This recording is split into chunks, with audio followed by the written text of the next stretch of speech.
호세아서 1장 1절 11절 말씀 오늘 1장 다 하겠습니다. 오늘은 너희는 살아계신 하나님의 아들들이라. 너희는 살아계신 하나님의 아들들이라. 10절 말씀 같이 읽습니다. 호세아 1장 10절.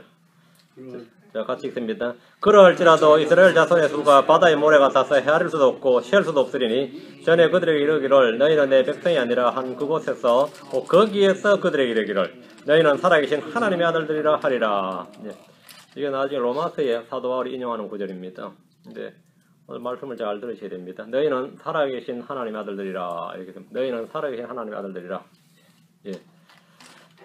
제가 어제 또 위에 또 임플란트를 바꿔가지고 이제 마지막입니다. 원래 3개째네.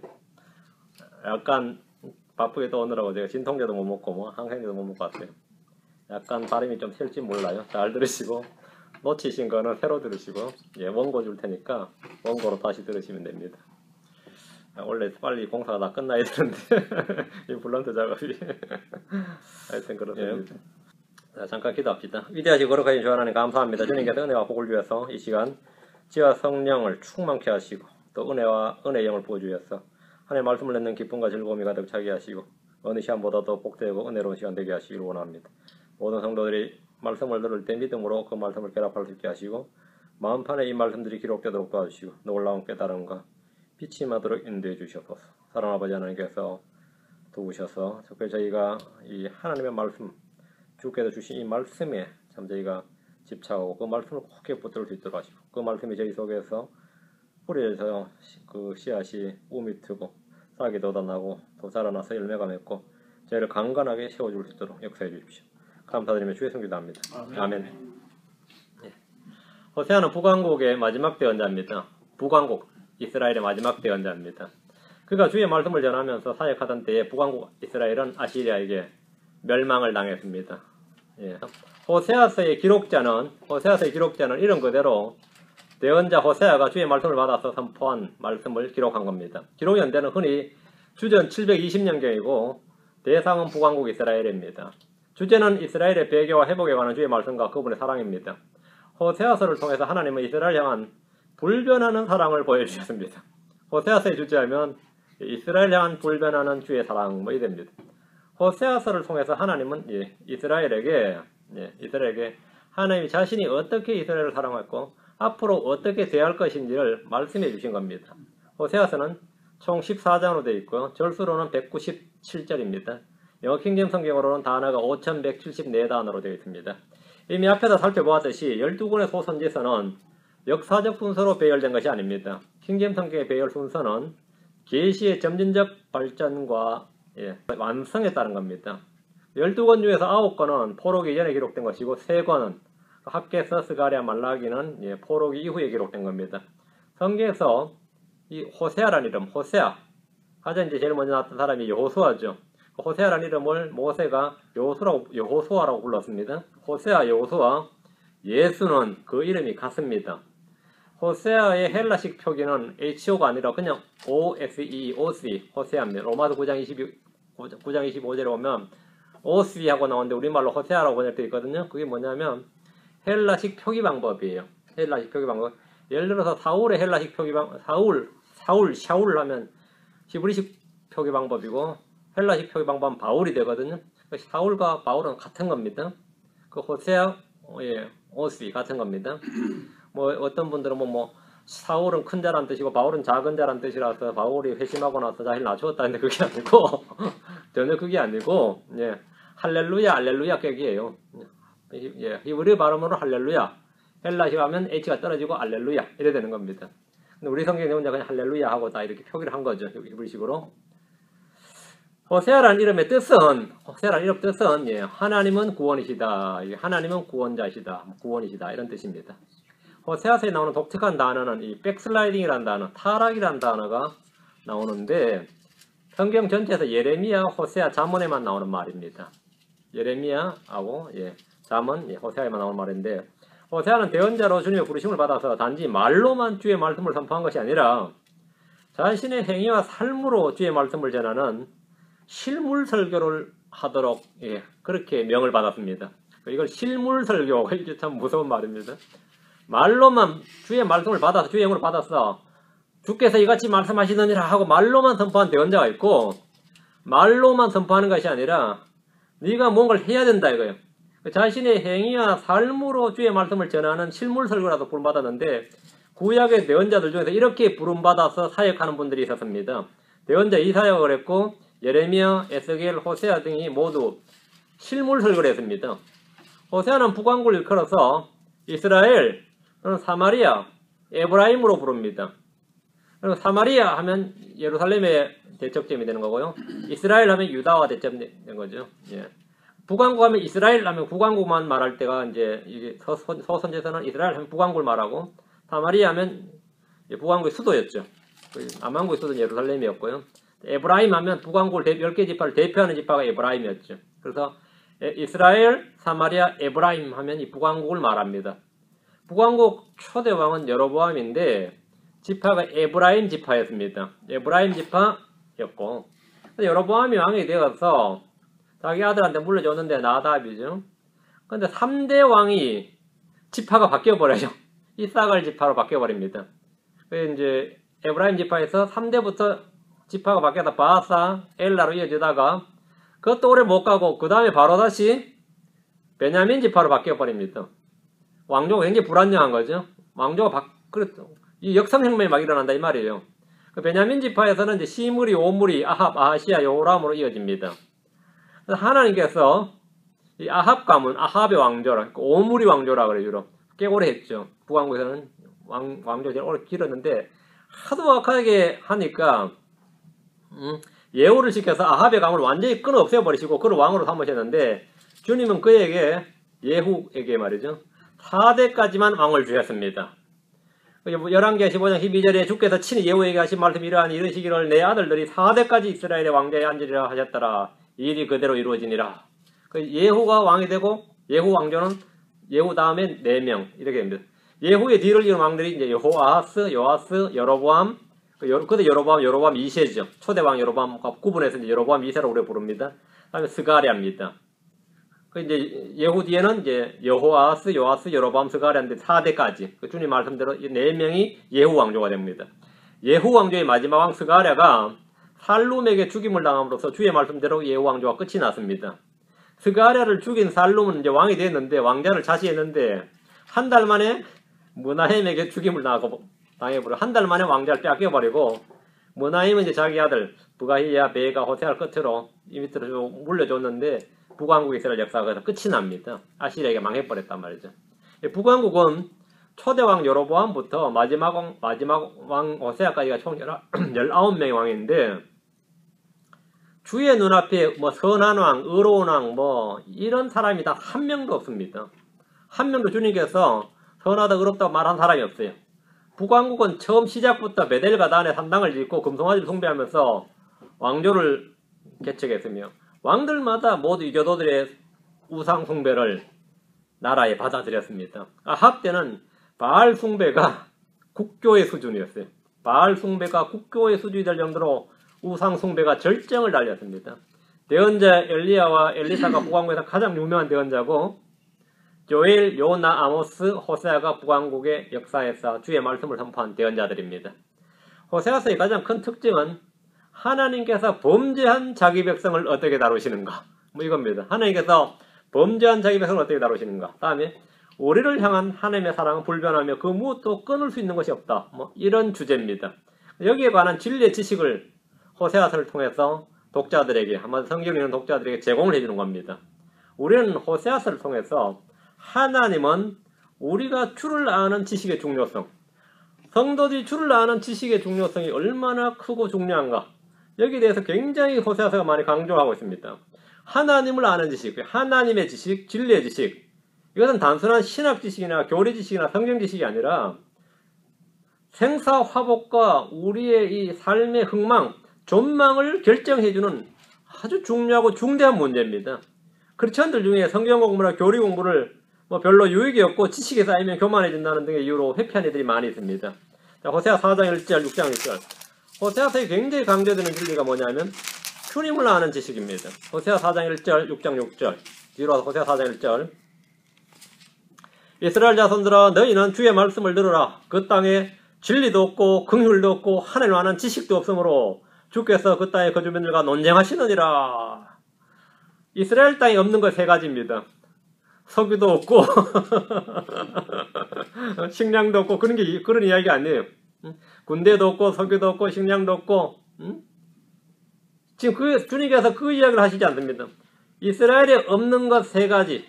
지금 한번 지금 말씀에서 한번 찾아보세요. 주님께서 뭐라고요? 예, 진리와 긍휼과 하나님을 아는 지식이 없다.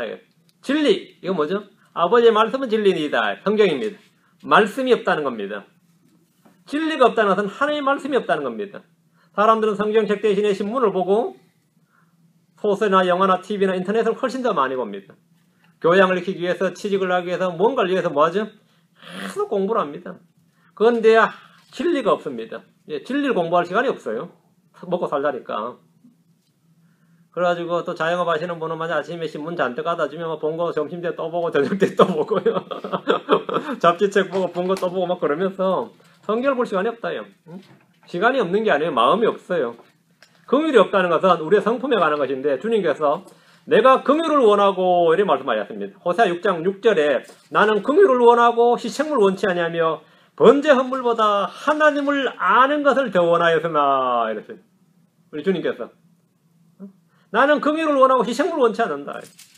번제 헌물보다 하나님을 아는 것을 더 원하였으나 이 말씀을 우리 주님께서 복음서에서 자주 인용하셨습니다. 하나님을 아는 지식, 이거 먼저 진리의 지식, 주를 아는 지식이 없다는 것은 성도들의 가장 심각한 문제입니다. 교회 건물도 있고 단체도 있고 사람도 있고 돈도 있고 이런저런 모든 것이 다 있는데 정작 있어야 할 것이 없는 겁니다. 성가대도 있고 말이죠. 그렇죠? 다 있어요. 교회 식당도 있고 카페도 있고 요즘 큰 교회도 카페도 있고 말이죠. 다 있는데 뭐가 없어요? 진리가 없어요. 긍휼이 없고 주를 아는 지식이 없습니다. 주님께서 라오디게아 교회에 없는 것 몇 가지를 말씀해 주셨는데 그게 뭡니까? 우리 계시록 3장 17절 18절에 주님께서 말씀하신 게 있죠. 이는 내가 이르기를 나는 부자라 내가 재산을 불렸으니 아무것도 부족한 것이 없도다 하면서 내 비참한 것과 가련한 것과 가난한 것과 눈먼 것과 벌거벗은 것을 알지 못하기 때문이라. 내가 내게 권고하노니 너는 내게서 불로 정련한 금을 샀어. 불로 정련한 금을 샀어. 부유한 자가 되고 또 흰옷을 사서 내 벌거벗은 수치를 드러내지 말며 또 내 눈에 안약을 발라 볼지어다. 그러니까 라오디게아 교회에는 없는 줄도 모르는 것. 뭐든지 다 있다고 생각했습니다. 없는 게 없어요. 근데 자신들에게 없는 것이 무엇인지도 모르고 있었습니다. 현대의 크리스천들, 오늘날 기독교의 대부분이 이런 모습입니다. 자신에게 없는 것이 표적이나 은사나 체험이나 권능이 아닙니다. 우리에게 없는 것은 진리와 긍휼과 하나님을 아는 지식입니다. 이게 없어요. 호세아 4장 6절 내게 없는 게 뭐냐 이게. 연금도 없고 보험도 없고 막 그래요. 호세아 4장 6절 내 백성이 지식이 부족함으로 망하는도다. 내가 지식을 거부하였으므로 나도 너를 거부하여 내가 나를 위해 제사장이 되지 못하게 할 것이요 내가 내 하나님의 율법을 잊었은즉 나도 내 자녀들을 잊으리라. 왜 망한다 그래 이스라엘이?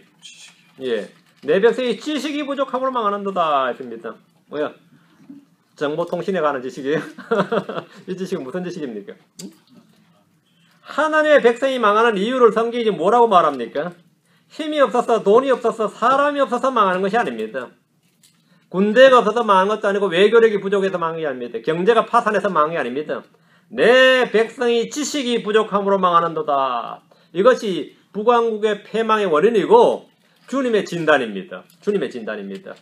이스라엘 백성들은 지식을 거부했다. 무슨 지식을 거부했죠? 그들은 하나님의 율법을 잊었습니다. 여기서 말하는 지식은 주님을 아는 지식, 진리의 지식입니다.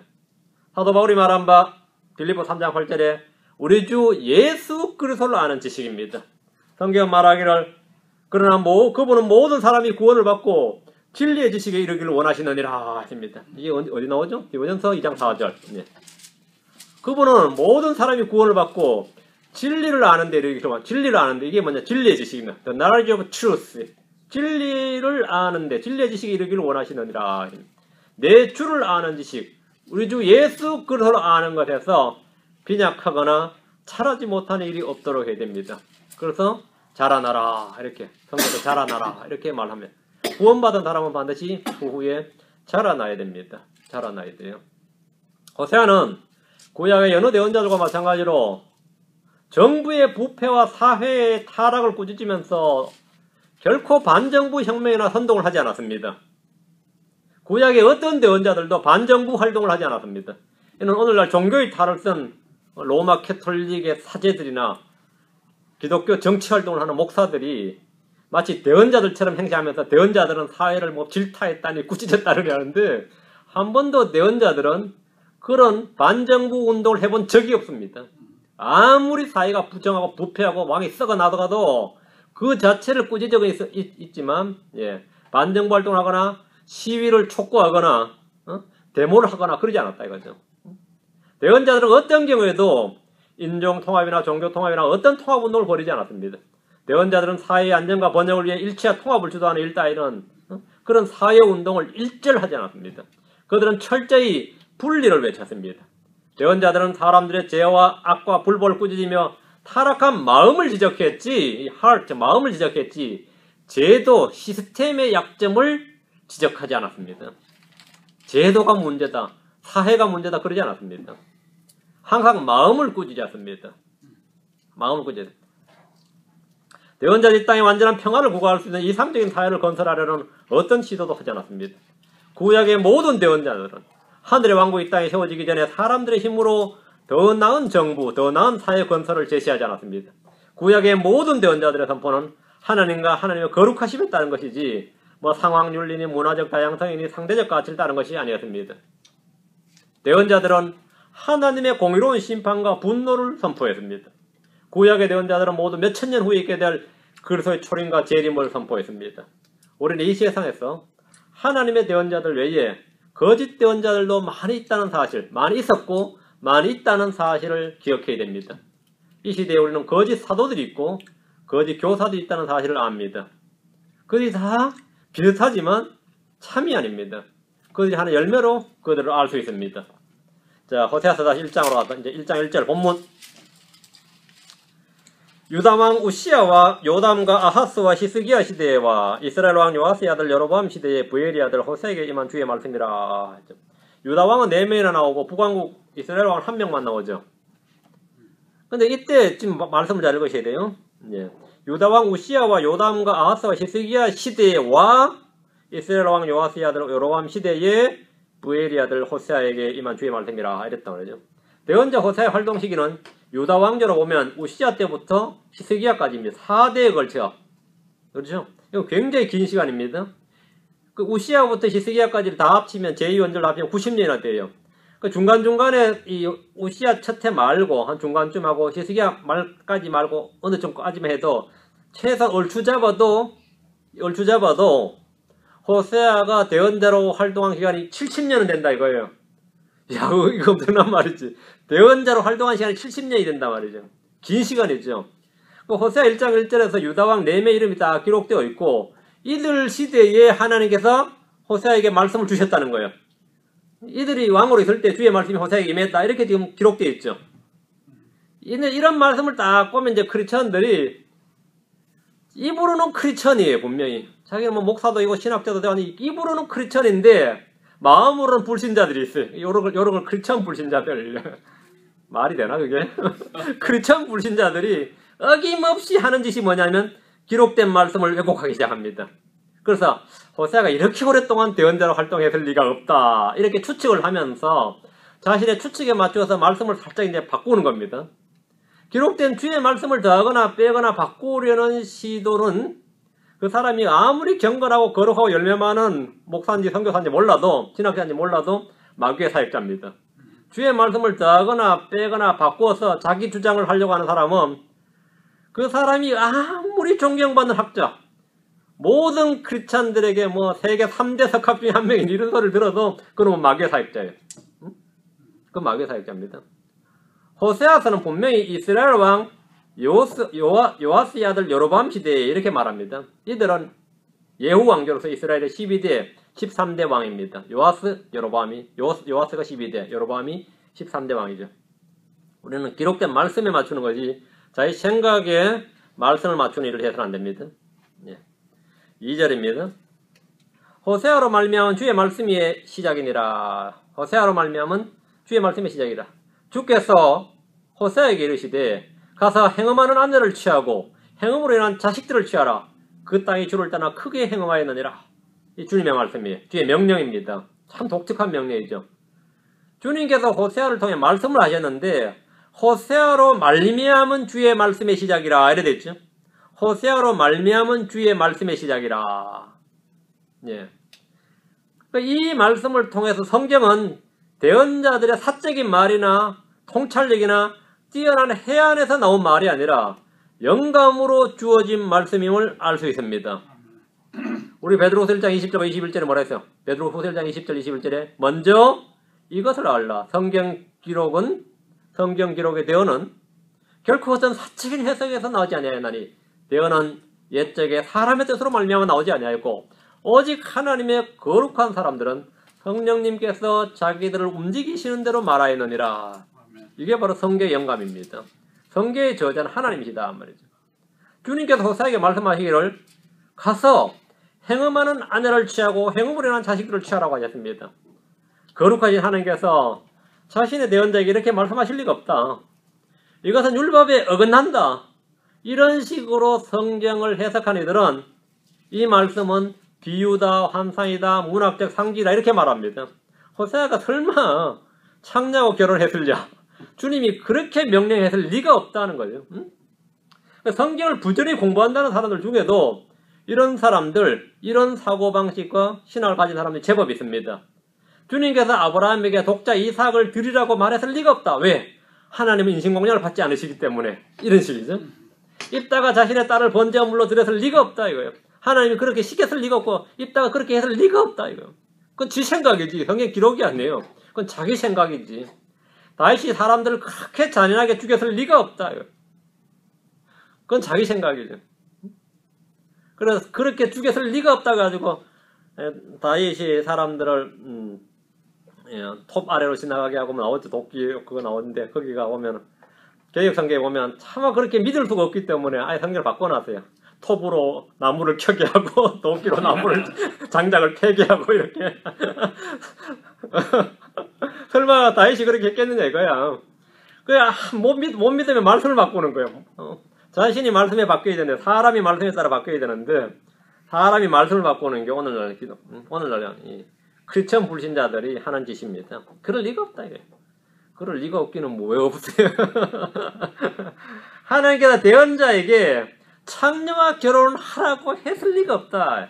이런 식의 자기 생각으로 주에 기록된 말씀을 바꾼 이들이 많이 있습니다. 하나님께서 제사장들에게는 창녀와 결혼하지 못하게 하셨어요. 제사장에게는. 호세아는 제사장이 아니었고 대언자였어요.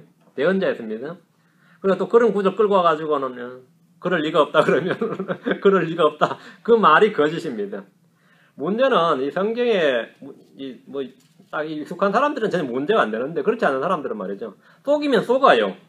성경 가지고 속이면 속습니다. 성경 가지고 속이면 가장 잘 속는 사람이 뭐냐면 열정은 있는데 성경을 모르는 사람이에요. 열정은 있는데 기본이 없어. 그런 사람은 성경 가지고 속이면 잘 속습니다. 성경 가지고 속이면 잘 속아요. 자기 생각을 성경에 맞추는 것이 건전한 생각의 영입니다. 자기 생각을 성경에 맞추는 게 건전한 생각의 영이에요. 자기 생각에 맞게 성경을 고치는 것은 오류의 영이고 적그리스도의 영입니다. 주님은 대언자 이사야에게 3년 동안이나 벌거벗고 다니도록 했습니다. 어째 이런 일이 있을 수가 있어요. 이사야 20장 보면 나오죠. 이거 황당한 이야기예요. 주님은 호세아에게 행음한 아내를 취하라고 하셨습니다. 이런 말도 안 되는 어떻게 그러세요? 말이 안 되죠. 그렇게 말씀하셨을 리가 없다는 생각이 막 저절로 들 만큼 막 불끈불끈 속에서 솟아나는 사람이 있을 거 아니에요. 그랬을 리가, 설마 그럴 리가 있겠습니까? 주님께서 자신의 종들에게 이런 일을 시킨 것은 그들의 행위, 그것들이 표적이 되도록 하기 위해서입니다. 표적이 되도록 하기 위해서요. 자, 2절. 그 땅이 주를 떠나 크게 행음하였느니라. 그 땅이 북왕국 이스라엘 땅입니다. 모든 부패와 타락과 음행과 오염의 원인은 마음이 주를 떠나는 데서부터 시작됩니다. 마음이 주를 떠나는 데서부터 시작돼요. 냉장고에 있는 고기가 언제부터 썩기 시작하죠? 냉장고에 있는 고기는 안 썩게 될 거 아니에요. 아니면 냉동실에 있는 고기가 언제부터 썩기 시작해요? 전기 나가면 썩기 시작해요. 전기 나가면 썩기 시작해요. 크리스천들이 언제부터 부패할 것 같아요? 마음이 주를 떠날 때부터 부패합니다. 그때부터 썩어요. 다른 거 없습니다. 다른 무얼로도 안 됩니다. 마음이 부패하면 썩어. 냉장고에 있는 게 왜 다 썩었냐? 이런 뭐죠? 왜 다 썩었다 그래요? 전기가 나갔네죠. 전기가 나갔답니다. 뭐가 작동을 안 하는 겁니다. 예전에 미군 부대에 근무했던 어떤 분 이야기를 제가 들었는데, 냉장고가 고장나서 그 미군들이 먹어야 될 소고기가 상했어요. 그러니까 그들은 식품위생법에 따라 처리하죠. 모조리 다 묻어라, 태우거나 묻어라 이렇게 되는데, 거기서 한국인들도 일 많이 하거든요. 얼마나 그때 굶은 시절에 우리에게 주시오, 이거 우리가 먹을 테니 우리에게 주시오. 그 이야기 나와서 미군들이 이거 먹으면 너희들 죽는다, 식중독 걸려 죽는다 이러면서 막 막는 장면이 나와요. 박완서 씨가 쓴 글에 보면 나와요. 그분 예전에 거기서 근무했을 때 이제 나이 많이 드셔가지고 옛날 일을 해고하면서 쓴 글들에 보면 나오는데, 이 뭐 굶어 죽나 뭐 썩은 거 먹어 죽나 똑같다는 거지. 먹어나 먹어 죽자 뭐 이런 식이죠. 자, 크리스천들은, 이스라엘 백성들은 언제부터 부패했어요? 예. 마음이 주를 떠났을 때부터 부패합니다. 혼이 몸을 떠날 때 몸이 썩기 시작합니다. 혼이 몸을 떠나면 몸은 그때부터 급속도로 부패가 시작돼요. 사람은 마음과 생각 속에 주님이 없고 주를 떠날 때 만물보다 심히 더럽고 사악하고 부패한 게 사람의 마음입니다. 그 마음에 주님이 없을 때. 왜 이렇게 제가 사악할까요? 그러면 간단합니다. 지금 마음의 생각 속에 주님이 없기 때문에 그래요. 주의 은영이 좀 있고 마음의 은혜가 좀 있으면 그때 사람이 좋아 보입니다. 어이구, 요즘 그 사람 아주 사람이 좋아 보이는데, 어떨 때 보면은 야, 그 사람이 또 다른 면을 봤네. 근데 그게 육신이죠. 그 사람이 또 다른 면을 봤네. 마음과 생각이 주가 없을 때, 주를 떠났을 때입니다. 이게 뭐예요? 행음하다. 크게 행음하는 아니라 이 말은 우상숭배의 다른 표현입니다. 이스라엘 땅에 우상숭배가 아주 만연했는데, 이것을 영적 음행 또는 간음이라고 합니다. 호세아의 핵심 의 중에 하나가 이 행음이지, 행음. 자, 다시 호세아서 1장 옵니다. 자, 갈필 딱 꽂아 두시고 탁탁 1장 돌아오세요. 자, 3절입니다. 호세아 1장 3절. 이에 그가 가서 다블라임의 딸 고멜을 취하니 그녀가 수태하여 그에게 아들을 낳으니라. 대언자 호세아는 주의 말씀을 듣자 곧바로 순종했습니다. 주여 내게 왜 이러시나이까? 뭐 이런 게 아니에요. 즉각 순종입니다. 대언자들의 특징은 요나를 제외하고 모두 다 주의 말씀에 즉각 순종했습니다. 즉각 순종했어요. 호세아는 가서 다블라임의 딸 고멜을 취해서 아내로 삼았습니다. 우리는 고멜이 누구인지 따로 공부할 필요가 없습니다. 다블라임의 딸 고멜이란 말씀은 이 여자가 상징이나 비유로 설정된 사람이 아니라 실제 역사 가운데 그 땅에 살았던 실존 인물, 역사적 인물임을 밝혀줍니다. 그래서 다블라임의 딸 고멜이 나옵니다. 고멜이 실제 인물이 아니고 또 뭐 문학적 상징이 비유니 뭐 환상이니 은유니 이러면 안 됩니다. 실제 인물입니다. historical person이에요. 고멜은 호세의 아내가 되어서 세 자녀를 낳았습니다. 아들, 딸, 아들 이렇게 세 자녀를 낳았습니다. 호세와 결혼한 고멜의 행적은 1장과 2장에 자세히 볼 수 있습니다. 고멜은 주를 떠나서 행음한 이스라엘을 표적으로 보여주는 여인입니다. 대언자 호세아는 고멜을 아내로 취하고 또 가출한 그녀를 찾아서 데려오고 다시 아내의 지위를 회복시켜줍니다.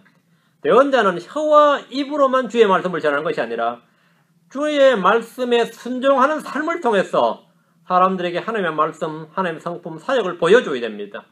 성경 크리스천들은 뭐라 그러죠? 크리스천들을 우리는 뭐 생명의 서신, 그리스도의 서신이라 이렇게 말합니다. 그러면서 모든 사람이 읽고 아는 바라 이렇게. 우리는 성경 읽지만 사람들은 크리스천을 읽는다 말이에요. 우리는 기록된 주의 말씀인 성경책을 굴절해 읽어야 되고, 세상 사람은 성경 안 읽으니까 생명의 서신이고 그리스도의 서신은 크리스천들을 읽습니다. 크리스천들을 알고 읽어요. 저놈이 크리스천이다 하고 알고 읽는단 말이에요. 여러분은 살아있는 서신인 거죠. 그러니까 살아있는 서신이에요. 완전 입체적인 서신이라고. 여러분 입에서 말씀도 나오고 빛도 나와야 되고 뭐 나와야 되죠. 그 사람들이 알고 있는 것이다 말이죠. 우리는 말로 혀로서 주님을 증언할 뿐 아니라 순종하는 삶을 통해서 선한 행위와 믿음의 행위와 사랑의 수고와 인내의 수고, 섬김, 뭐 자기 부인 이런 거 절제 이런 거를 통해서 주 예수 그리스도를 증언해야 됩니다. 그것이 바로 우리의 사역입니다. 내가 이 땅에 존재하는 이유예요. 내가 이 땅에 존재하는 이유. 여러분은 삶 자체가 뭐가 되는 거죠? 사역자죠. 삶 자체가 사역입니다. 삶 자체가 하루하루 살아가는 삶 자체가 사역이지 뭐 앞에 나와서 이렇게 설교하는 사람만 사역자가 아닙니다. 여러분 삶 자체가 불신자들에게 사역입니다. 4절입니다. 여러분이 삶을 개판으로 살면 말이죠. 불신자들이 뭐란지 아세요? 당신 믿는 사람이잖아. 가서 기도 좀 해. 그래요. 불신자들이 신자를 불쌍히 여겨서 당신 믿는 사람이잖아. 가서 새벽 기도도 좀 하고 철야 기도도 좀 해봐. 누구는 그렇게 한다더라. 그리고 나서 집에 확 폈다더라. 뭐 이런 선한 충고도 해주고 막 그래요. 금식 기도도 해봐. 막 이러고. 실제로 그런 예가 있었어요. 아니 누구 엄마 그렇게 힘들어. 난 안 믿지만 당신은 믿는 교회도 나는 믿는 사람이잖아. 그렇게 힘들면 가서 기도해봐. 4절입니다. 호세 1장 4절.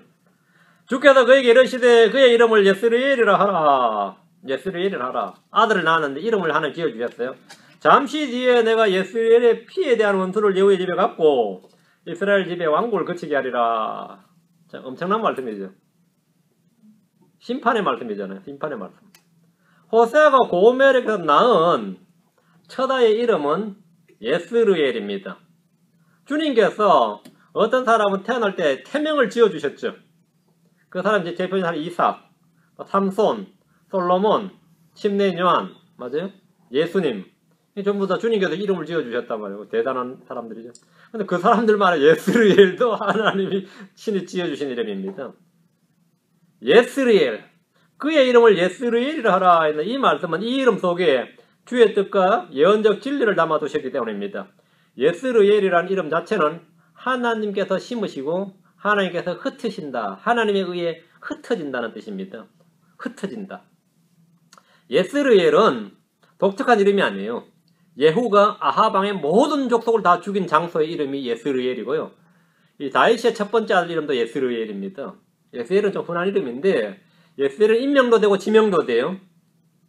열왕기 10장 11절에 보면 이와 같이 예후가 예스르엘에서 아합의 집에 속한 자들 가운데 남아있는 자를 다 죽이고 또 그의 존귀한 자들과 가까운 친척과 제사장들을 죽이되 그에게 속한 자를 하나도 남기지 아니하였더라. 예스르엘에서 몽땅 다 죽였. 예후가 아합의 집에 속한 사람 다 죽여버렸는데 여기서 좀 심했어요. 아합의 집에 속한 사람만 죽여야 되는데 남한국 유다 왕조의 요사박과 관련된 사람들도 다 죽여버렸어요. 42명인가 43명 죽였죠. 너무 많이 죽였어요. 안 죽여도 될 사람까지 막 다 죽여버렸는데 그게 예스르엘인데 심판의 장소입니다. 심판의 장소입니다. 예후가 아합의 집을 심판한 장소가 예스르엘입니다. 하나님은 예후의 집을 예후 다음 4대까지 왕으로 앉히시고 예후가 그 흘린 무지한 피를 흘린 거죠. 쓸데없는 피, 너무 많이 피를 흘린데 그 예후가 흘린 피를 예후의 집에 갚고 이스라엘 왕국은 흩어질 것이다. 이렇게 말씀하셨습니다. 지금 호세아가 되어나는 이때가 여로보암 2세단 말이죠. 여로보암 2세. 이 사람이 지금 예후의 자식이거든요. 예후의. 그러니까 예후의 집이 끝장난다는 거죠. 그 가깝게는 지금 왕조가 끝이 나는 거죠. 예언이. 예. 그 다음에 그 다음 보세요. 잠시 뒤에라는 말이에요. 잠시 뒤에 내가, 하나님이 말, 잠시 뒤에 내가 예스르엘의 피에 대한 원수를 예후의 집에 갚고 했어요. 이건 얼마 뒤에 곧 일어날 일이고요. 이스라엘 집에 왕국을 그치게 하리라 했죠. 요건 아시리아에게 멸망하는 사건이죠.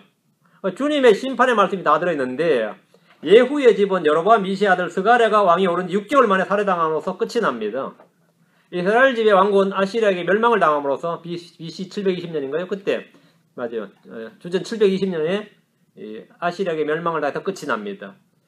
기록된 주의 말씀이 문자 그대로 성취가 된 겁니다. 그게 바로 첫째 아들 이름 예스르엘입니다. 예스르엘.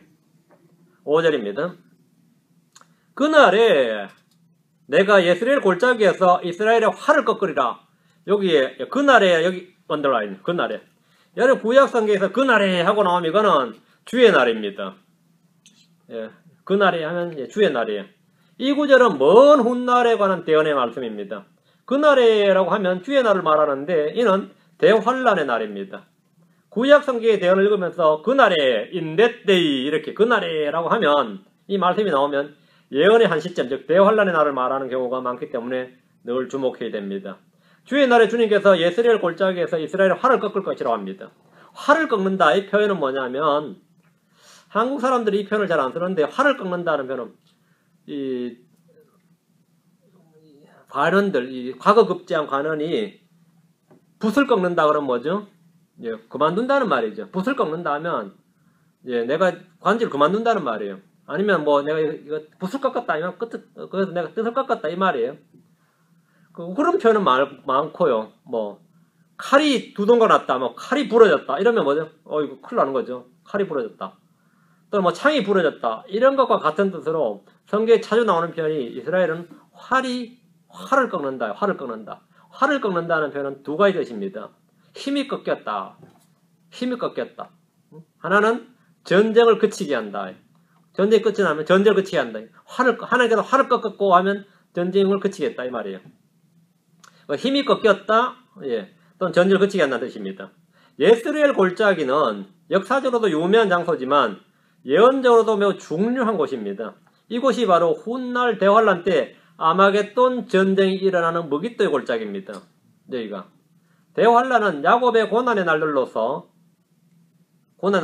이 예스리엘 골짜기에서 아마겟돈에서 말이에요.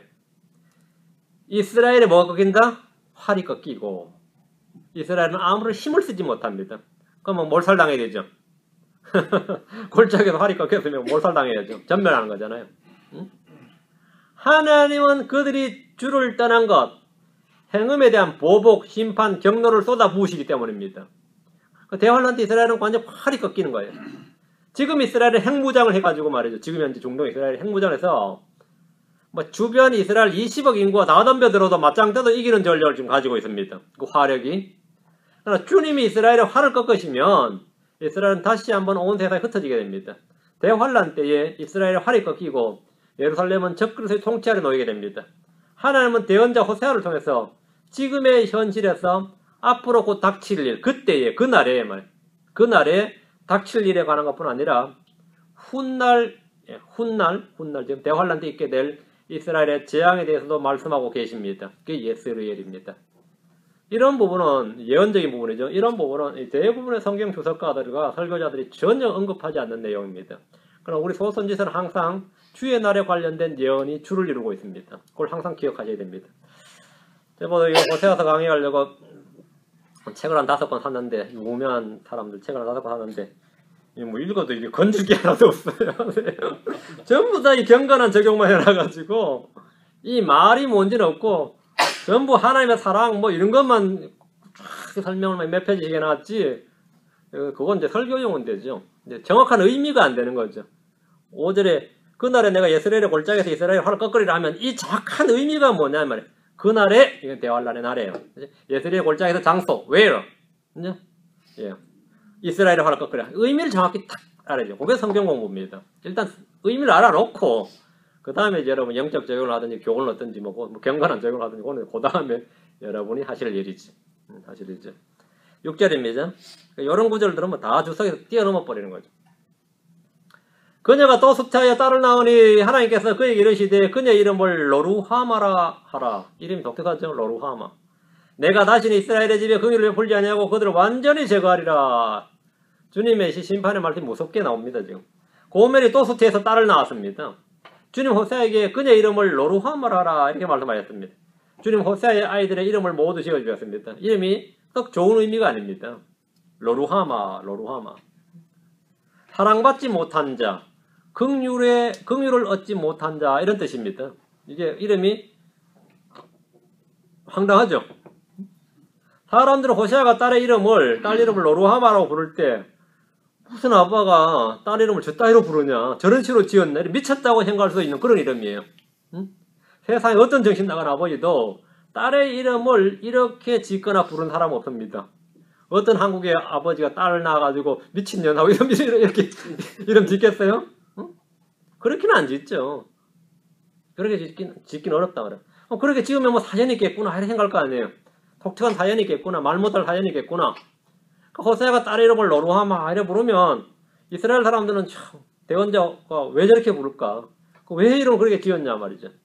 이 아이의 이름 역시 대언자 호세아를 통해서 하나님께서 이스라엘에 주는 표적입니다. 표적이에요. 누군가 호세아에게 딸 이름이 왜 그러냐고 물으면 하나님께서 이 아이의 이름을 통해서 이스라엘에 관해 주신 말씀이 있다는 것을 알려줄 수 있습니다. 내가 다시는 이스라엘의 집에 긍휼을 베풀지 아니하고 그들을 완전히 제거하리라. 이게 바로 이 딸아이의 이름을 통해 이스라엘에 보여준 표적입니다. 로루하마라는 이름 속에 담겨진 주님의 말씀입니다. 로루하마다. 긍휼을 뭐라고요? 베풀지 아니하고 내가 다시는 이스라엘 집에 긍휼을 베풀지 아니하고 그들을 완전히 제거하리라. 이 말이 돼요? 다시는 긍휼을 베풀지 않으면 어떻게 돼요? 끝난 거예요? 주의 긍휼은 영원하시다. 이게 시편에 반복됐죠.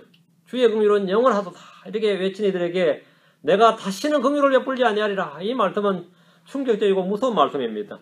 지금까지 이스라엘은 음행이나 불법을 저질러도 반복적으로 긍휼을 입었습니다. 출애굽한 후에 이스라엘은 단 한 번도 민족이 완전히 망한 적이 없습니다. 단 한 번도. 우상 숭배를 한 적은 없다. 그건 아니죠. 우상은 계속 했어요. 아무리 해도 주님은 그때마다 징계만 하셨지 다시 회복시켜 주셨습니다. 출애굽한 후에 망한 적이 없단 말이죠. 주의 징계를 받아서 전쟁에서 지거나 포로가 되거나 그들이 고통 가운데 부르짖는 일을 많이 있었습니다. 그럼 주님께서 사사들을 일으켜가지고 그들을 구원을 해주셨습니다. 그 사사들을 일으켜서 구원해주면 뭐 땡큐 롤드도 아니고 정치체계가 불안해서 이렇다 왕을 다오 이래가지고 주님 또 왕을 주셨어요. 왕을 주셨죠. 그래서 고난에 빠진 그들에게 언제나 주님은 긍휼을 베푸시고 구원해 주셨습니다. 이스라엘 역사 자체가 영적 음행의 역사고 그런 이스라엘에 계속 반복해서 주님은 한국식 표현하면 한 번 쏟고 또 쏟고 알면서 쏟고 뭐 그런 식으로 계속해서 긍휼을 베푸셨어요. 응? 계속해서 주님은 단 한 번도 그들에 대한 긍휼을 거두어 본 적이 없습니다. 그런데 이제 대언자 호세아를 통해서 내가 다시는 이스라엘의 집에 긍휼을 베풀지 아니하고 이렇게 말씀하셨습니다. 이 말은 뭐예요? 다시는 긍휼을 안 베푼다는 말은 뭐죠? 이전에처럼 다시 그들이 부르짖으면 사사를 일으키시는지 뭐 또 용사를 이렇게 구원자를 세워가지고 구원 안 한다 이 말이에요. 그 말은 결국 뭐죠? 완전히 망한다 이 말입니다. 지금까지는 수없이 되풀이된 역사와 달리 지금까지 수백 년 동안 계속 반복된 되풀이된 역사와 달리 이번에는 이스라엘이 완전히 멸망을 하는데 주님이 구원 안 하시고 그냥 허락하시겠다요. 완전한 멸망을 허락하시겠다는 겁니다. 그런데 이스라엘은 아예 땅을 잃어버리고 민족이 이교도들 사이로 흩어집니다. 심판을 앞둔 이스라엘과 유다를 향해서 주님은 그들에게 긍휼을 베풀지 않겠다 이렇게 말씀하셨습니다. 다시는 긍휼을 베풀지 않겠다 이 말은 이스라엘을 영원히 역사에서 지워버린다 그 말은 아닙니다. 이번에 완전히 너희는 이전과 달리 나라가 완전히 망한다 그 말이에요. 그 말입니다. 다시는 베풀지 않는 이 말을 가지고 이스라엘 이제 끝나서 이스라엘 앞으로 신경 쓰지 맙시다 이제 그러면 안 되고 이스라엘은 여전히 이스라엘입니다. 여전히 이스라엘입니다. 다시는 긍휼을 베풀지 않겠다 이렇게 말씀하신 것은 이전과 같이 징계로 끝날 일이 아니다 이 말입니다. 호세아 2장 4절 옆에 오른쪽 호세아 2장 4절에 또 내가 그녀의 자식들에게 긍휼을 베풀지 아니하리니 그들은 행음으로 일어난 자식들이니라. 긍휼을 베풀지 아니하리니 했죠. 주께서 이스라엘에게 긍휼을 베풀지 않고 그들을 완전히 제거하겠다는 말씀은 북왕국 이스라엘 민족의 존폐에 관한 말씀입니다. 이스라엘 민족의 존폐에 관한 말씀이에요. 주님께서 긍휼을 베풀지 아니하시면 그들은 다시 민족으로 일어설 수가 없게 됩니다. 완전히 망해버린 거죠. 7절 호세아 1장 7절 그러나 내가 유다의 집에는 긍휼을 베풀고 주 그들의 하나님으로 말미암아 그들을 구원하며 활이나 칼이나 전쟁이나 말이나 기병으로 그들을 구원하지 아니하리라 하시니라. 그러나 내가 유다의 집에는 이랬죠. 지금 이스라엘 두 집이죠. 이스라엘의 집은 북왕국, 유다의 집은 남왕국입니다. 남왕국은 뭐라고요? 주님께서 긍휼을 베푼다는 거예요. 주 그들의 하나님을 알면 그들을 구원하며 이 말은 전쟁에서 포로가 되거나 지거나 땅을 안 빼앗긴단 말입니다. 활이나 칼이나 전쟁이나 말이나 기병으로 그들을 구원하지 아니하리라. 주님께서 초자연적인 방법으로 구원한다는 거죠. 그들이 직접 전쟁에서 싸워서 이기는 게 아니라 주님이 친히 전쟁에 개입해서 초자연적으로 그들을 구원하시겠다 이 말이죠. 실제로는. 북왕국 이스라엘이 아시리아가 쳐들어왔을 때 완전히 멸망을 해버렸어요. 힘 한번 못 써보고 그냥 당해버렸죠. 그런데 남왕국 유다는 아시리아가 쳐들어갔어요. 근데 멸망하지 않았습니다. 남왕국이 당시 월등한 군사력이나 경제력이 있었던 것이 아닙니다. 탁월한 외교력이 있었던 것도 아닙니다. 유다 역시 바람 앞에 등불처럼 위기의 연속이었고 곧 망할 것처럼 보였지만 북왕국이 망하고도 130년을 더 곁했어요. 지속했습니다. 이는 주님께서 유다의 집에 긍휼을 베풀고 그들을 구원하시기 때문입니다. 그럼 아시리아에게 망할 줄 알았는데 아시리아가 도로 망해버렸어요. 이게 참 역사의 아이러니인데 아시리아가 히스기야 때 쳐들어왔다가 전멸을 당해가지고 아시리아가 망해버렸어요. 그 당시 이집트하고 바빌론 아시리아 때문에 숨도 못 쉬고 있다가 아시리아 망하면서 바빌론이 다시 확 떠버린 거죠. 그 바빌론한테 이제 유다가 망하는 거죠. 하나님께서 말이죠. 유다에는 긍휼을 베풀겠다는 거죠. 그리고 그들을 구원하셨습니다. 유다에는 이 당시에 우시야, 히스기야, 그렇죠? 요시야 이런 왕들이 이스라엘 후반부에 찬란한 왕들이 있었습니다. 믿음의 왕들이 있었어요. 그들이 주 하나님을 찾고 그분을 신뢰하며 유다에서 우상들을 제거하고 말이에요. 그랬어요. 아시리아 왕 사네립은 대군을 이끌고 유다의 성벽을 누른 모든 도시를 쳐서 점령을 했지만 예루살렘을 정복하지 못했습니다. 내가 주 그들이 하나님으로 말미암아 그들을 구원하며라 말씀은 유다와 아시리아의 전쟁에서 주님께서 친히 전쟁에 개입한 사건을 말합니다. 사네립의 군대를 맞은 유다의 왕 히스기야는 주님께 기도를 했어요. 항복하라 문서를 보냈을 때 그를 딱 켜놓고 기도를 했어요. 당시에 대언자가 이사야였습니다.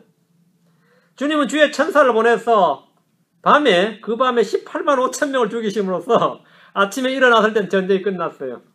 그날 그 밤이 데드라인이었습니다. 오늘까지 네가 항복 안 하면 그 다음날 예루살렘을 완전히 초토화시켜버리겠다 했는데 그 밤에 아침에 일어나서 그 밤이 히스기야 인생에서 얼마나 길었겠어요. 한번 생각을 해보세요. 그 밤이 얼마나 길었겠는 걸 생각해 보세요.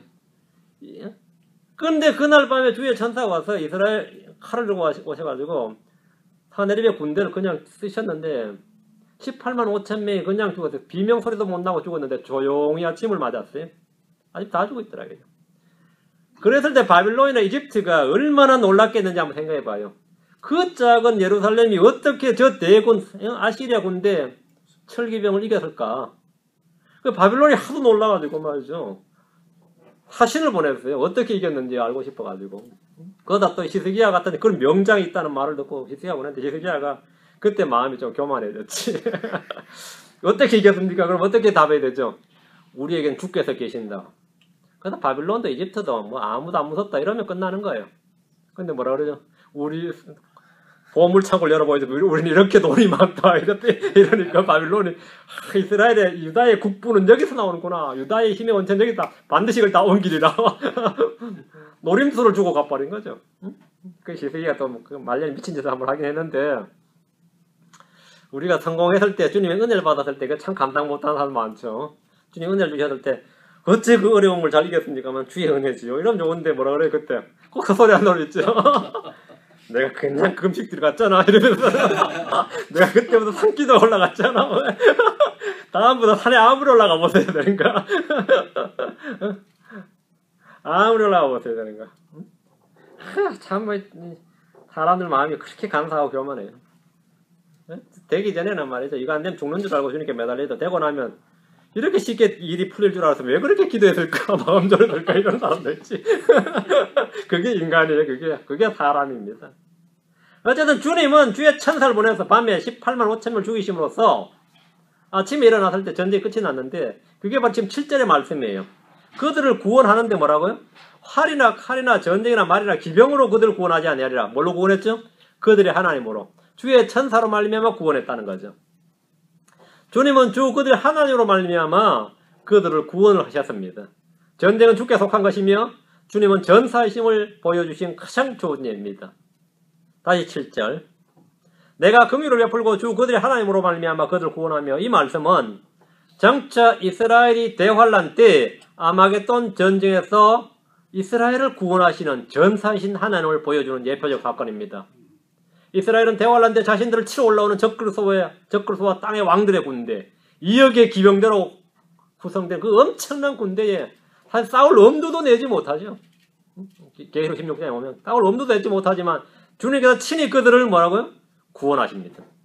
주님께서 그들을 얼마나 구원하시는데 그때 칼 들고 오셔서 치시면 피가 말고삐까지 찬다 그랬어요. 바로 이 사건과 동일한 겁니다. 호세아가 북왕국에서 대언을 할 때 이스라엘은 음행으로 자신을 더럽히고 주님을 떠났지만 남왕국 유다는 그때까지는 주께 신실함을 보이고 있었습니다. 호세아 11장으로 뒤로 합시다. 호세아 11장 12절. 호세아 11장 12절.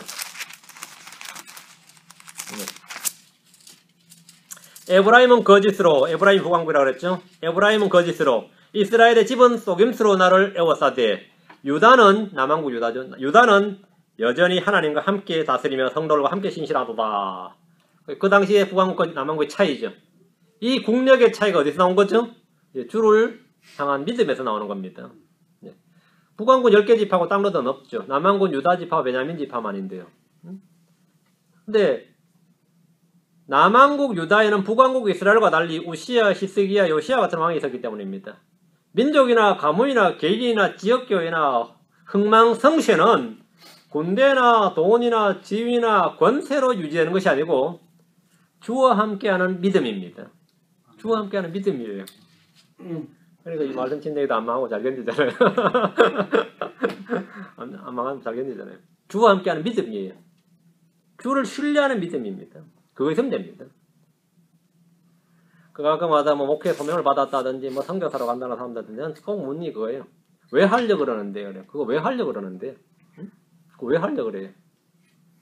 이 LA 바닥을 뭐 뒤집어 놓고 말이죠. 뭐 그 나라를 뭐 부흥시키고 그런 거 그런 마음으로 하는 사람들은 그거 안 되면 못 해요. 근데 왜 하려고 그러냐고 그래요. 주의 사랑이 나를 강권하기 때문에. 그러면 어떤 경우에도 합니다. 왜 하려고 그러면 그래서 하면 돼요. 응? 결혼하려는 사람들한테도 마찬가지인데 왜 결혼하려고 그러나 그래. 우린 결혼하려고 사는 건 아니에요. 살려고 결혼하는 거지. 누가 결혼하려고 결혼하려고 살아요? 저 미혼의 청년들한테 누굴 그래요? 결혼하려고 사는 거 아니라고. 살려고 결혼한 거지. 그렇죠? 주의 뜻대로 사는데 더 필요해서 결혼하는 거지 다른 거 없어요. 왜 결혼하려고 하느냐 이거죠. 살려고 하죠. 뭐 어떻게 살려고. 그러면 사는 거예요. 근데 이런저런 목적을 가지고 결혼하는 사람은 그게 안 되면 그러죠. 찢어져. 그런다고. 갈라서 찢어져. 왜? 결혼 목적이 뭐가 있었다고요. 응? 목적이 있어. 그러면 안 되는 거죠. 이 가치관이 뭔가 잘못된 거죠. 가치가 잘못된 거죠. 자, 8절 9절입니다. 8절 9절. 이제 그녀가 로루하마를 젖댄 뒤에 수차의 아들을 낳으니라.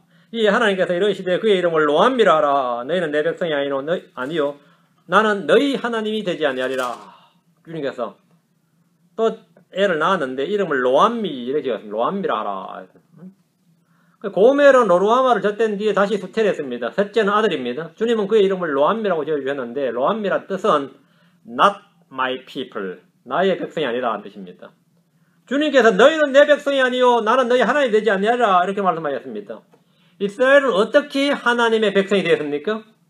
하나님은 언제 어떻게 이스라엘의 하나님이 되었습니까? 주님과 이스라엘이 언제 계약을 맺었어요? 하나님과 백성으로. 이스라엘은 어떻게 하나님의 백성이 되고 그 백성의 신분과 지위를 유지하기 위해서 뭘 해야 됩니까? 이게 지금 핵심입니다. 레위기 26장 12절 45절 레위기 26장을 펴셔서 레위기 26장을 펴셔서 몇 구절만 좀 봅시다. 레위기 26장 레위기 26장 12절 나는 너희 가운데서 거리며 너희 하나님이 되고 너희는 내 백성이 되리라 했죠. 주님께서 그렇게 말씀하셨어요. 나는 너희 하나님이 되고 너희는 내 백성이 되리라. 어떻게 하면 그렇게 된다는 거죠. 조건이 있어요. 그냥 되는 게 아닙니다. 3절입니다. 너희가 내 법규 안에서 걷고 내 명령을 지키고 행하면 이게 조건이에요. 이게 돼야지 뭐가 되는 거죠? 나는 너희 하나님이 되고 너희는 내 백성이 된다는 거죠. 3절이 조건입니다. 주님께서 그들의 하나님이 되고 이스라엘이 주님의 백성이 되기 위한 조건은 이스라엘 모세율법 너희가 내 법규 안에서 걷고 내 명령을 지키고 행하면입니다. 주님의 법규 안에서 걷고 명령을 지키지 않으면 주님은 로암미라는 이름에서 보여주신 대로 너희는 내 백성이 아니요. 계약이 뭐가 된 거죠? 파기된 거죠. 계약이 파기되는 겁니다. 45절 26장 45절 오직 내가 이 교도들의 눈앞에서 이집트 땅에서 데리고 나온 그들의 선조들과 맺은 언약을 그들을 위하여 기억하리니 이것은 내가 그들의 하나님이 되고자 함이니라. 나는 주니라. 주님께서 나는 그들의 하나님이 되고자 함이니라. 하나님이 되기 위해서 출애굽을 했어요. 그러니까 주님은 이스라엘 백성이 주의 법을 버리고 언약을 깨뜨리면 그에 합당한 징계를 내리겠다고 하였습니다. 41절 보시면 이스라엘이 주님의 형벌을 수용하면 그들이 범죄했을 때 계약이 깨지잖아요. 그렇다면 이스라엘이 계속 깨지잖아요. 그래서 그때는 주님께서 징계를 하시겠다 이거예요. 그래서 이스라엘이 그들이 행한 불법에 대해서 죄에 대해서 형벌을 수용을 하면 41절에 하나님은 여전히 하나님의 백성이 되고 주님은 그들이 하나님이 됩니다. 그러니까 주님은 이스라엘의 조상들과 맺은 언약을 기억하시면서 그들에게 긍휼을 베풀어 주시는 겁니다. 그런데 대언자 호세아를 통해서 지금 하시는 말씀 뭐죠? 너희는 내 백성이 아니요 나는 너희 하나님 되지 아니하리라. 이렇게 하신 것은 이들이 율법을 어겼을 뿐만 아니라 주님의 징계와 형벌도 수용하지 않았다는 겁니다. 율법을 어겼는 것도 문제인데 주님의 징계와 형벌을 수용을 하지 않는다. 주님의 백성으로 남기 위해서는 주의 음성에 순종을 해야 됩니다. 죄를 짓고 불법을 행하면 징계를 받고 형벌을 수용해야 됩니다. 그래서 회개를 해야 된단 말이죠. 주님께 자백하고 죄를 자백하고 회개하고 돌이키면 주님 역시 그들을 향해서 돌이키십니다. 그러면 언약의 관계가 계속 유지가 되는 겁니다. 하나님과 백성의 관계가. 주님은 너희의 하나님, 너희는 나의 백성, 이 관계를 깨뜨리려고 하지 않습니다. 언약을 깨뜨린 것은 언제나 죄인들이었습니다. 예레미야 7장 23절 예레미야 7장 23절 다음에 31장 1절 33절 예레미야 7장부터요. 예레미야 7장 23절 예레미야 7장 23절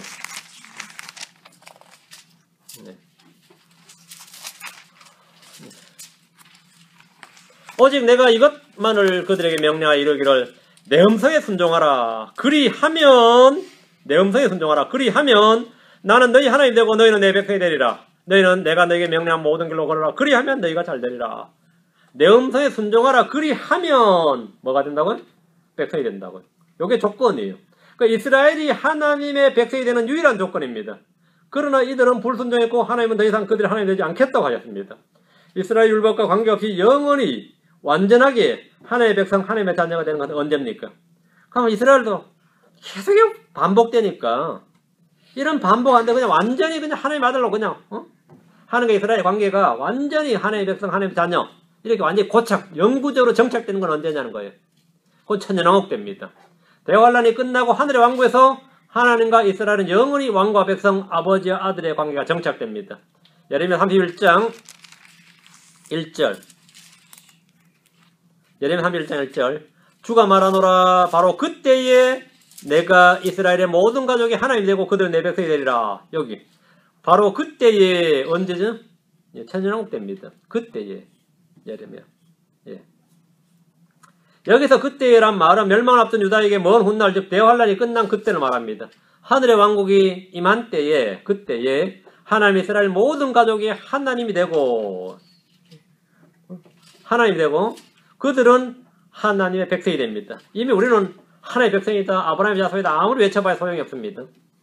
31장 33절 예레미야 31장 33절 그러나 내가 이스라엘의 집과 맺을 언약은 이것이니 곧 그날들 이후에 아까 나왔죠? 대환란 이후에 내가 내 법을 그들의 속중심부에 두고 그들의 마음속에 그것을 기록하여 나는 그들의 하나님이 되고 그들은 내 백성이 되리라. 주가 말하노라. 천년왕국 때 이제 완전히 뭐가 되는 거죠? 하나님과 백성의 관계가 영구히 정착이 되는 거죠. 이때는 다시 언약을 맺어야 되는 거죠. 첫 번째 언약과 달리 주님은 이스라엘 집과 새 언약을 맺으셔서 그들의 하나님이 되고 그들은 주님의 백성이 됩니다. 이제 왔다 갔다 안 합니다. 이제는. 그날들 이후에란 말씀은 대환란이 끝난 후를 말합니다. 에스겔서로 갑니다. 37장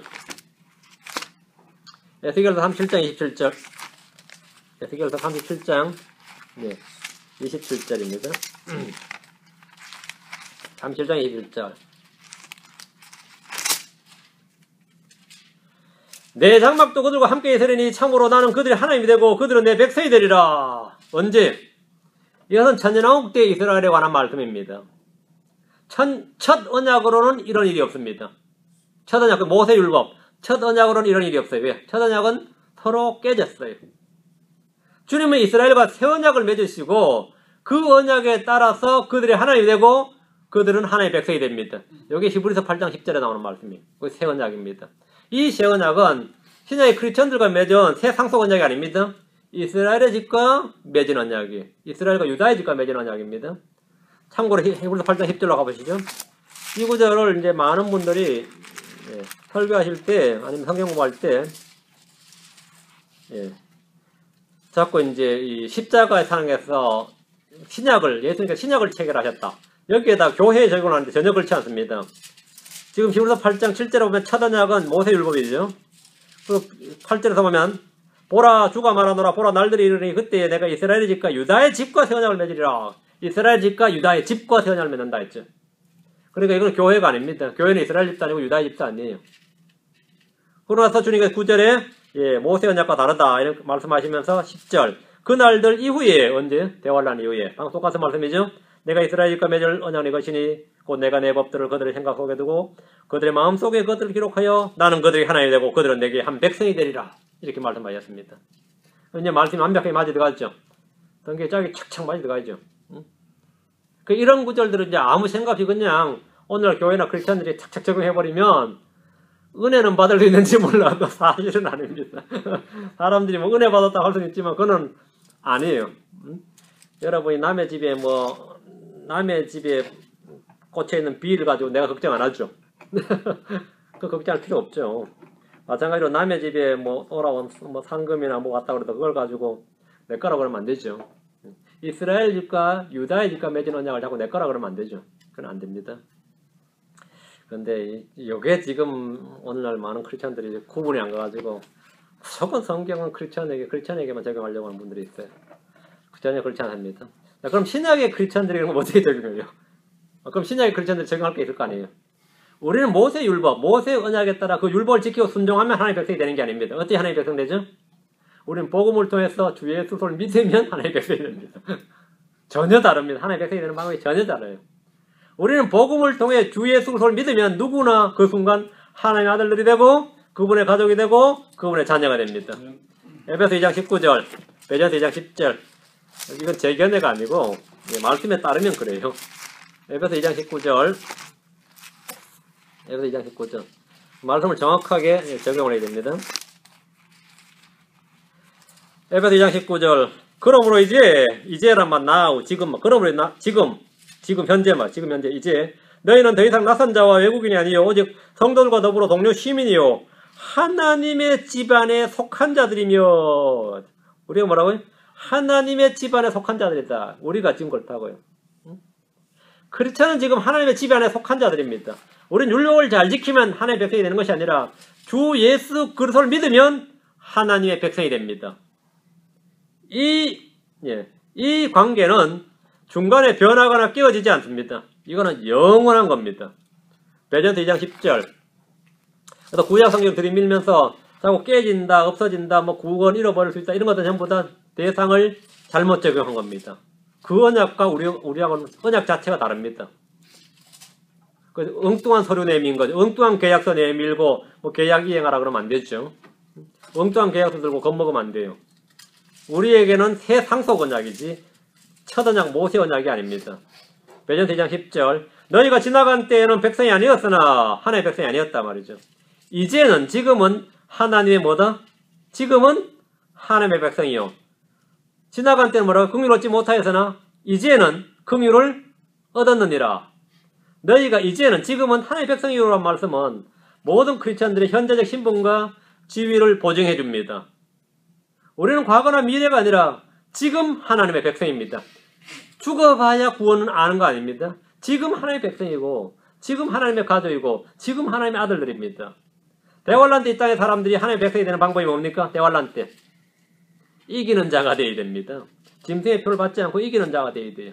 이기는 자는 모든 것을 상속받으리니 나는 그의 하나님이 되고 그는 나의 아들이 되리라. 자, 그럼 이제 다 나왔죠. 구약에서는 율법을 지키는 자가 뭐라고요? 하나님의 아들이 돼. 하나님의 백성이 됩니다. 신약에서는 복음을 믿는 자가 하나님의 아들이 됩니다. 계시록에서 대환란 때는 이기는 자, 짐승의 표를 받지 않고 이기는 자가 하나님의 백성이 됩니다. 자, 여기까지 됐습니까? 네. 잘 따라오고 있어요? 학원 수업 같네.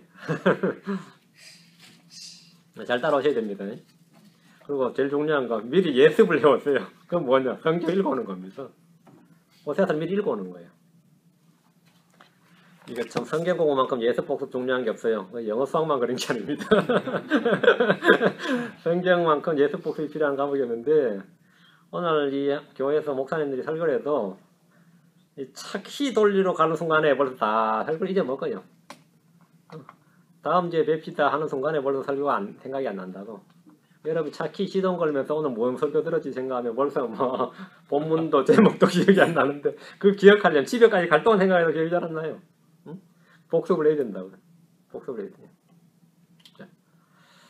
하나님은 대언자 호세아가 취한 아내 고멜을 통해서 이스라엘이 음행하는 여자임을 표적으로 보여주셨고 그녀가 낳은 세 아이의 이름을 통해서 이스라엘에 관한 주의 뜻과 계획을 말씀해 주셨습니다. 첫째 아들에 준 예스르엘이라는 이름을 통해서 이스라엘을 심판하시고 흩어버리신다는 엄중한 말씀이 보였고 둘째 딸 로루하마라는 이름을 통해서 주님께서는 다시는 이스라엘의 집에 긍휼을 베풀지 아니하고 그들을 완전히 제거하리라 하는 뜻을 보여주셨습니다. 셋째 아들 로암이라는 이름을 통해서 주님은 너희는 내 백성이 아니요 나는 너희 하나님이 되지 아니하리라 하는 뜻을 보여주셨습니다. 자, 그럼 이스라엘이 이제 영원히 끝난 겁니까? 이스라엘은 완전히 끝났고 대신 교회가 영적 이스라엘이 되었다는 주장을 하는 이들이 있습니다. 실제로 교회가 이제 이스라엘이다. 교회가 영적 이스라엘이다. 이렇게 그런 말 들어보셨죠? 크리스천은 영적 유대인이고 하나님의 약속은 교회를 통해 성취된다는 겁니다. 요걸 가지고 이제 대체신학이라고 하는데 이는 성경과는 하등에 상관이 없는 그냥 헛소리입니다. 그냥 헛소리예요. 교회는 이스라엘을 대체한 적이 없습니다. 교회는 이스라엘을 대체한 적이 없어요. 이스라엘은 이스라엘이고 교회는 교회입니다. 하나님은 이스라엘의 회복에 대해서 말씀해 주셨습니다. 자, 10절, 1장 10절. 여기서 끝이 아니다 이 말입니다. 10절.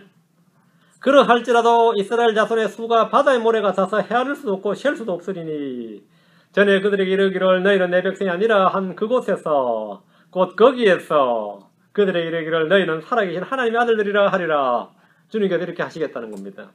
그러할지라도 이게 중요합니다. 그러할지라도 yet, but 그죠? 그럼에도 불구하고 그런 거 말이에요. nevertheless 이런 거예요. 성경에 나오는 아주 중요한 접속사죠. 그러나 그러할지라도 이 말씀은 9절과 정반대의 말씀을 하는 겁니다. 주님께서 로암미라 이렇게 한 그곳에서 너희는 살아계신 하나님의 아들들이라 이렇게 할 겁니다. 그들은 영원히 버림받은 것이 아닙니다. 이스라엘 자손의 수가 바닷모래 같아서라는 말씀은 이스라엘의 민족적 멸망은커녕 점점 증가한다는 사실을 보여줍니다. 수천 년 동안 이스라엘은 온 세상의 박해를 받으며 위험 가운데 거했지만 그들은 멸종되지 않았고 세상에 동화되거나 흔적없이 녹아버린 것이 아닙니다. 웬만한 민족 같으면 그냥 멜팅팟이죠. 용광로에 녹아버리죠. 이스라엘은 점점 그 수가 늘어나고 천년왕국 때는 절정을 이룰 겁니다. 그 천년왕국 때 이스라엘은 온 세상 민족들로부터 너희는 살아계신 하나님의 아들들이라는 사실을 공인받게 될 겁니다. 너희는 살아계신 하나님의 아들들이다. 하늘의 왕국에서 이방인들은 유대인들이 옷자락을 붙들고 하는 말이 있어요. 우리가 너희와 함께 가려 하노니 하나님께서 너희와 함께 하시면 우리가 들었노라. 이렇게 그렇게 말한다는 겁니다. 그 이방인들이 이스라엘 사람 하나만 유대인 하나 만나면 아주 기뻐하면서 한 사람 10사람이 한 사람 붙들고 같이 가자 그러고 막 그런다는 거죠. 그 유대인은 지금 그때 배척받는데 그때는 최고의 뭐 되는 거죠? 예. 1등 민족, 1등 국가죠. 지금과 같은 반유대 정서 이런 건 존재하지 않는다는 겁니다. 그게 지금 10절 말씀이에요. 그럼 이 10절 말씀을 다 기억해 놓으시고 자, 로마서 9장 26절 27절 이게 이제 조금 헷갈린다 모순되는 것처럼 보여지는 구절입니다. 로마서 9장 26절 27절 또 전에 지금 로마서 9장 25절부터 호세아서를 인용하고 있는 거예요. 또 전에 그들이 이르기를 너희는 내 백성이 아니라 한 그곳에서 곧 거기에서 그들이 살아계신 하나님의 아이들이라 불리리라 함과 같으니라. 27절 또한 이사야도 이스라엘에 관하여 외쳐 이르되 비록 이스라엘 자손의 수가 바다의 모래 같을지라도 남은 자만 구원을 받으리라. 성경 구절이 쫙쫙 인용이 되어 있는데 사도 바울은 이방인들의 구원을 다루면서 호세아서 1장 10절을 인용을 했고 이스라엘의 구원을 다루면서는 이사야 10장 22절 23절을 인용을 했습니다. 지금 이 시대에는 유대인들이라고 해서 다 구원받는 것이 아니라 주를 믿는 유대인들만 구원받습니다. 자, 맞아요? 사도 바울은 구원받은 유대인이죠. 베드로도 구원받은 유대인이에요. 이렇게 주를 믿는 유대인만 구원받지 유대인이라 구원받는 거, 육신의 유대인이 구원받는 게 아닙니다. 이런 면에서 뭐죠? 남은 자만 구원을 받아요. 남은 자만 구원받습니다. 대환란 때도 마찬가지입니다. 짐승의 형사의 경배 안 하고 표 안 받고 맞죠? 그래서 이기는 자만 구원받아요. 다른 거 없어요. 대환란 때는 이기는 자만 구원받습니다. 호세아 본문에서 말한 대언은 교회 시대나 대환란 때 이스라엘이 아니라 천년왕국에서 이스라엘에 관한 말씀입니다. 적용을 딱 잘 하셔야 됩니다. 자, 다시 호세아 1장 와서 호세아 1장 10절은 뭐라고요? 천년왕국에 관한 말씀입니다. 이스라엘 자손의 수가 바다의 모래 같아서 헤아릴 수도 없고 셀 수도 없으니 언제? 천년왕국 때 이야기입니다. 11절 그때에 유다 자손과 이스라엘 자손이 함께 모여 자기들을 위해 한 머리를 정하고 그 땅에서부터 올라오리니 이는 예스리엘의 날이 클 것이기 때문이라. 예스리엘의 날 여기다가 여러분 언더라인 하시고 예스리엘의 날 4절에 보면 예스리엘의 피 예스리엘의 골짜기가 나오죠. 5절은 예스리엘의 골짜기 예스리엘의 피 예스리엘의 골짜기 예스리엘의 날 예스리엘의 날 여기서 좀 아셔야 됩니다. 그때에 있습니다. 그때라고 하면 천년왕국 때를 말합니다. 유다 자손과 이스라엘 자손이 함께 모입니다. 유다 자손과 이스라엘 자손이 함께 모여요. 언제? 천년왕국 때. 남북 왕국의 분열과 같은 분리가 더 이상 없습니다. 통일 이스라엘 왕국에 대한 예언은 에스겔서 37장 16절 18절에 잘 나옵니다. 에스겔에게 대언자 에스겔에게 주님께서 막대기 2개를 해가지고 딱 붙이는 묶는 장면이 나오죠. 주님은 이스라엘과 유다를 하나로 다시 묶으실 겁니다. 그들의 통치자는 한 명입니다. 각각 왕을 세우는 게 아니에요. 함께 모여 자기들을 위해 한 머리를 정하고 그랬죠. 한 머리, 원헤드. 누굽니까? 한 머리를 정한다 이거예요. 다윗입니다. 천년왕국에서 예수 그리스도는 왕들의 왕이시고 각 민족, 각 도시마다 통치자가 있는데 이스라엘의 통치자는 이미 정해져 있어요. 누구라고요? 다윗입니다. 다윗입니다. 코리아의 통치자는 누굴지 모르겠지만 이스라엘 통치자는 다윗이에요. 이스라엘 통치자는 다윗입니다.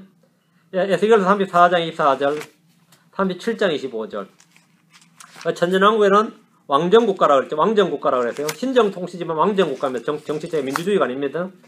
왕정국가고 신정일치체제라고 그랬습니다. 에스겔 34장 24절 37장 25절 34장 24절 우리는 왕과 제사장이 되는 거죠. 그때 에스겔 34장 24절 나 주는 그들의 하나님 되고 내 종 다윗은 그들 가운데서 통치자가 되리라. 나 주가 그것을 말하였느니라. 다윗이 뭐가 된다고요? 주님께서 통치자, 그들의 통치자가 온다. 여기 보면 34장 23절 24절이 잘 나오죠. 천년왕국에서 이스라엘 통치자는 다윗입니다. 구약의 성도들 가운데 다윗과 같은 통치자가 이 땅에서 문자적으로 다스립니다. 신약의 크리스천들 역시 왕과 제사장이 되어서 이 땅에서 그리스도와 함께 통치할 수 있는 권능을 부여받습니다. 하늘에 올라갔다 내려와야 땅의 통치자가 됩니다. 여호와의 증인처럼 하늘에 안 올라간 사람들이 자꾸 통치자 되려고 그러는데 여호와의 증인의 교리는 뭐죠? 자기들이 땅에서 왕과 통치가 되는데 하늘은 관심 없다잖아요. 하늘에 안 갔다 오면 통치자 못 돼요. 하늘에 갔다 와야 됩니다. 구약 성도, 신약 성도, 환란 성도 하늘에 올라갔다 와야 됩니다. 그들이 땅의 통치자가 됩니다. 신약의 크리스천들은 왕과 통치가 된다. 구원받은 성도가 이 땅에서 그리스도와 함께 통치할 수 있는 권능을 부여받기 위해서는 뭘 해야 되죠? 구원받은 성도가 주를 섬기고 그분의 고난을 받았다면 그는 이 땅에서 통치자가 됩니다. 구원은 은혜로 되는 거죠. 통치는 고난을 받아야 됩니다. 그분과 함께 고난을 받아야 돼요. 그분을 섬기고 수고를 해야 됩니다. 구원은 은혜의 선물이고 통치는 뭐라고요? 유업의 상속, 영광의 보상입니다. 그래서 제가 디모데후서 2장 12절 읽어드릴게요. 우리가 고난을 당하면 또한 그분과 함께 통치하리라. 우리가 그분을 부인하면 그분 우리를 부인하시리라. 우리가 고난을 당하면 또한 그분과 함께 통치하리라. 고난을 당하면 조건입니다. 그분을 믿으면 뭘 받죠? 구원을 받아요. 고난을 당하면 통치합니다. 어떻게 살고 싶습니까? 뭐 이제 저는 됐습니다. 이제 정도 족합니다. 그냥 구원받은 걸로만 족합니다. 뭐 이러면 뭐 제가 뭐라고 다시 할 말이 있겠습니까? 제가 뭐 할 말 없죠. 이 땅에서 우리가 통치가 되는데 대환란 때 예수님의 증언과 하나님의 말씀을 인하여 목배인 자들의 혼들, 짐승과 그 형상에 경배하지 아니하고 자기들 이마 위나 손 안에 짐대 표를 받지 아니한 자들은 살아서 그리스도와 함께 천년 동안 통치하리라 했습니다. 그 통치가 됩니다. 그래서 그들도 통치가 됩니다. 자, 구원은 은혜의 선물이고 통치는 보상으로 주어진 유업의 상급인데, 자, 에스겔서 37장 25절. 에스겔 37장 25절.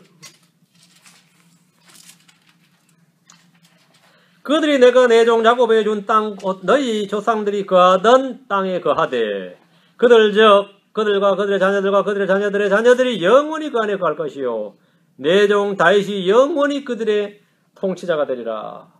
이스라엘의 통치자는 다윗이다. 정해져 있습니다. 이스라엘 통치는 다윗으로 확정이 됐어요. 모세나 여호수아나 엘리야 같은 대언자들이나 아론 같은 대제사장이 아닙니다. 다윗이 그들의 통치자로 영원히 통치합니다. 자, 다시 호세아서 1장 11절. 이는 예스르엘의 날이 클 것이기 때문이라. 클 것이다. 큰 날이에요. 5절에서 예스르엘의 골짜기란 말이 나오고 11절에서는 예스르엘의 날이 나오죠. 이곳이란 무기토의 골짜기로 아마겟돈을 말합니다. 주님께서 적그리스도의 군대를 사륙하고 승리하는 날인데 예스르엘의 날은 역사적으로는 북왕국 이스라엘이 아시리아에게 멸망을 당하는 날이고 예언적으로는 대환란 때 아마겟돈 전쟁의 날을 말합니다. 아마겟돈 전쟁의 날을 뭐라고 그랬죠? 성경에서 계시록 16장 14절에서 전능자의 저 큰 날에 있을 전쟁 그러죠. 전능자의 저 큰 날에 있을 큰 날 이렇게 말씀이 쫙 맞아가죠. 예. 자, 오늘 말씀은 하나님께서 호세아가 취한 음녀 고멜을 통해 난 아들, 딸, 아들 그 세 자녀를 통해서 보여준 하나님의 말씀입니다. 호세아가 죽겠으니 같이 말씀하노라 하지 않았어요? 그냥 그 자녀를 통해서 주님이 말씀하신 거예요. 자녀를 통해 대언자 호세아는 아무것도 한 게 지금 없어요. 애 낳은 거예요. 아내 취해서 애 낳고 그 낳은 애들을 통해서 주님이 뭐라 했다고요? 말씀을 주신 게 호세아 1장이고 호세아 2장은 마누라를 통해 말을 해요. 부인을 통해 하시는 말씀이에요. 주님의 말씀인데 다음 시간에 또 이 재밌습니다. 여러분이 호세아서 지금 어떻게 공부하셨는지 모르겠지만 호세아서가 복음서 못지 않습니다. 이게 아주 흥미진진한 책이에요.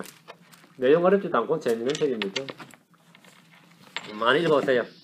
다음 시간에 2장을 읽어보시면 됩니다. 다음 주 목요일날 뵙시다. 오늘 제가 이거를 음성 파일과 저걸 다 홈페이지에 올려둘 테니까 여러 메일로 보내드릴 테니까 원고와 음성 또는 동영상을 보시고 반복하세요. 지금 당장 시간이 없으면 시간 날 때 날 잡아서 한번 반복을 해요. 반복하시면 돼요. 안 되면 뭐 요즘 폰 좋죠. 폰으로 봐도 되고 컴퓨터로 봐도 되고 말이죠. 그 연결하면 TV로 봐도 돼요. 그래서 이제 자주 반복해서 말씀을 잘 성경 책 속에 표시를 해두시고 정리를 해두시면 그 여러분의 자료가 되는 겁니다. 여러분의 지식이 됩니다. 여러분이 주님을 아는 지식에서 많이 자라나길 바랍니다. 아멘. 우리 주 하나님을 아는 지식입니다. 하나님께서 말씀하신 바 그 말씀대로 모두 다 이루어진다. 하나님은 말씀하시는 분이고 우리는 그 말씀을 알아서 그 말씀대로 이루시는 하나님을 저희가 기억해야 됩니다. 기도합시다. 위대하시고 거룩하신 주 하나님 감사합니다. 주님께서 오늘도 복을 주셔서 이 시간에 서로 바쁘고 힘든 시간이지만 저희가 말씀을 듣기 위해서 공부하기 이 자리에 왔습니다. 주님께서 주의 말씀을 들으라 하셨고 진리의 말씀을 올바르게 공부하라고 하신 그 말씀에 순종해서 이 자리에 온 혼들을 기억해 주시고 말씀에 순종한 모든 혼들에게 복을 주셔서 지혜와 명철을 부어주시고 깨닫는 영을 많이 주시고 진리해 주시고 우리 주 예수 그리스도를 아는 지에서 점점 자라날 수 있는 은혜를 허락해 주시를 간구합니다. 사랑하는 아버지 하나님, 기록된 말씀이 책에만 기록되어 있는 것이 아니라 성령을 통해서 저희 마음에도 기록되게 해주시고 저희가 이 말씀을 가지고 살 때 저희가 그리스도의 신으로서 살아있는 생명의 신으로서 세상 모든 사람들에게 드러나 보여지고 읽혀지고 알게 될 수 있도록 은혜를 허락해 주시길 간구합니다. 저희가 말과 혀로서만 주님을 증언하는 것이 아니라 선한 행의 열매들과 또 저희 정언한 입술의 열매들과 찬양과 감사와 이런 희생 헌물들과 또 삶을 통해서 성례의 열매를 통해서 우리 주님을 선하게 증언할 수 있도록 은혜와 복을 많이 부어주십시오. 감사를 드리며 주의 승 기도합니다. 아멘. 아멘.